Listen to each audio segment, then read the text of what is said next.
Remember, please get your parents' consent before attempting any activity. Hey y'all, this is Mr. Ross, the Activity Boss. Today we're going to do a technology activity, and we're going to do a lesson through Google called Code Your Hero.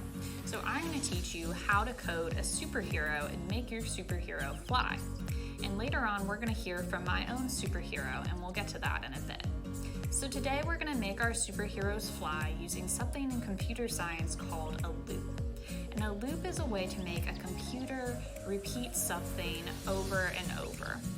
So a computer can repeat something forever, so a certain action can occur in your code over and over and over forever, or a loop can be used to make a certain action repeat just a certain amount of times. So what you're going to do first is you're going to go to the CS First Google for Education site, and you're going to go to the Code Your Superhero activity. You can get the link to this activity in the description of this video. So off of the Google project page, you can click on Starter Project.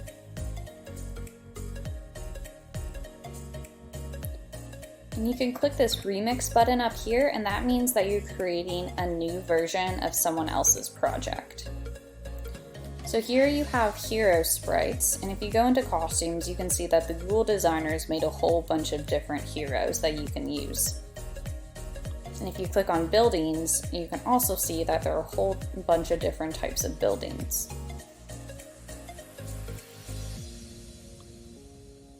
And also in the costumes tab, if you go to heroes, you could erase one of their heroes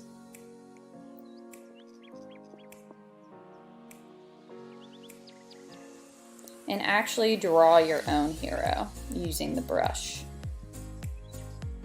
And you can change the color, you can use text, you can use circles and squares, so you can go crazy with that and make your own superhero. And I'm going to walk you through the basics of how to make a hero fly. So I started with a when green flag clicked block, so that's going to start my code. And here I created a loop. So I have a forever block around these blocks. So that means that these 3 blocks are going to repeat over and over forever. So I'm going to teach you a little bit about the coordinate grid in Scratch. So it works on an XY plane, and if you haven't learned about coordinates or negative and positive numbers yet, that's okay. You can just follow through my code and not worry about this part. But if you have, this is a really great math lesson. So Scratch finds the middle of each sprite, and that creates its coordinate. And you can go to the motion block and click on X position and Y position, and that'll show you the position of your sprite.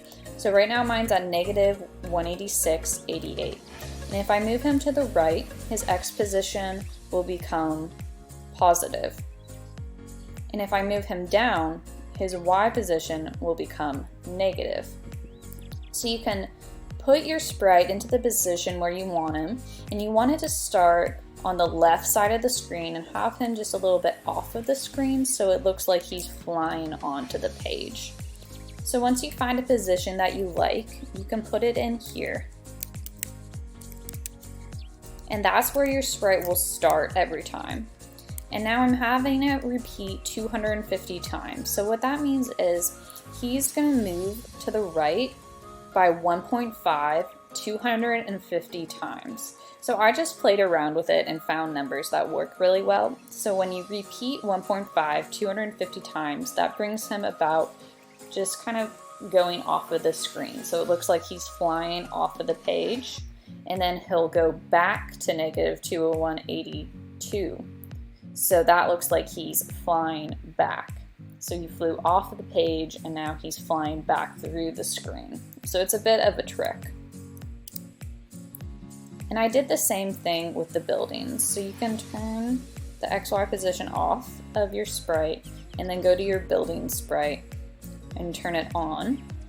So you can drag it around till you find a good position you like. So it should be a little bit off of the screen on the right side. And now your buildings are going to move to the left while your hero moves to the right. And that makes it look like your hero is flying. past the buildings. So I'm going to put my building at 240, -11, and then again it's going to repeat its movement 250 times, but it's going to move to the left. So it's going to move by -1.6. And I'll show you what that looks like. So the building's x coordinate is becoming negative as it moves left. And then I also have a next costing block, so that means once it repeats 250 times and reaches the edge of the page, it's going to switch to the next building so it looks like your hero is flying across. And then you can change your backdrop to blue sky. So I went crazy with this and created code for my hero, Dr. Ross, who you'll hear from. And I recorded his voice and uploaded the sound. And then I also created a special super spin too. And I drew my own sprites, which remember you can do yourself by going into costumes and drawing on this grid. And so I'll show you what my code looks like. Hey Boys and Girls Club. My name is Dr. Ross. I'm an orthopedic surgeon in New York City. My superpower is that I can fix broken bones. This is my sidekick, Tucker. Tap on me to see a super spin. Tucker's superpower is he can make anyone smile. Keep working hard at school and stay safe. So if you want to learn from my code, the link to my code will be in the description of this video. Hey guys, I'm Dr. Ross. I'm an orthopedic surgeon in New York City. That means I fix broken bones. I became a doctor because I wanted to help people walk again and use their arms and legs to do what they want to do to be healthy and happy, especially after they get injured. I'm really proud and grateful to be a doctor right now because there's tons of physical therapists, nurses, respiratory therapists, all the staff of the hospital have been coming together to work very hard and keep all these patients healthy. And it's very nice to see. It makes me feel proud. We're also very grateful for everyone in the community who's shown us so much support every day. So thank you guys, and stay safe and healthy. So I hope you all had fun today programming and hearing from my brother, Dr. Ross. If you do this activity and program a superhero, you can post it on social media and tag us using @ and # BGCSouthal. See you next time.